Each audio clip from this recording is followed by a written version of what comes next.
अस्सलामु अलैकुम वरहमतुल्लाहि वबरकातुहु।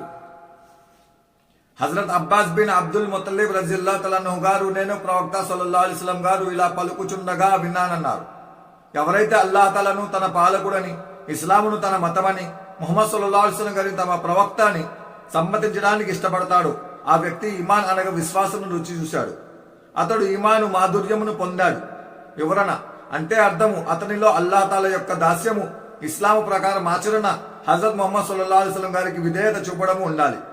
అది అల్లాహ్ తాలా పైనను, ఆయన ప్రవక్త సల్లల్లాహు అలైహి వసల్లం గారి పైనను మరియు ఇస్లాము పైనను ప్రేమతో పాటు ఉండాలి. ఎవరికైతే ఇది ప్రాప్తమైనవో అట్టి వారికి ఖచ్చితముగా ఈమాన్ అనగా విశ్వాసపు మధురిమలలో భాగము లభిస్తుంది. हजरत अब्बास बिन अब्दुल मुत्तलिब रज़ियल्लाहु तआला अन्हु से रिवायत है कि उन्होंने रसूलुल्लाह सल्लल्लाहु अलैहि वसल्लम को इरशाद फरमाते हुए सुना, ईमान का मजा उसने चखा और ईमान की लज्जत उसे मिली जो अल्लाह ताला को रब, इस्लाम को दीन और मोहम्मद सल्लल्लाहु अलैहि वसल्लम को रसूल मानने पर राजी हो जाए। फायदा मतलब यह है कि अल्लाह ताला की बंदगी और इस्लाम के मुताबिक अमल और हजरत मोहम्मद सल्लल्लाहु अलैहि वसल्लम की इताअत अल्लाह ताला और उनके रसूलुल्लाह सल्लल्लाहु अलैहि वसल्लम और इस्लाम की मोहब्बत के साथ हो। जिसको ये बात नसीब हो गई, यकीनन ईमानी लज्जत में भी इसका हिस्सा हो गया।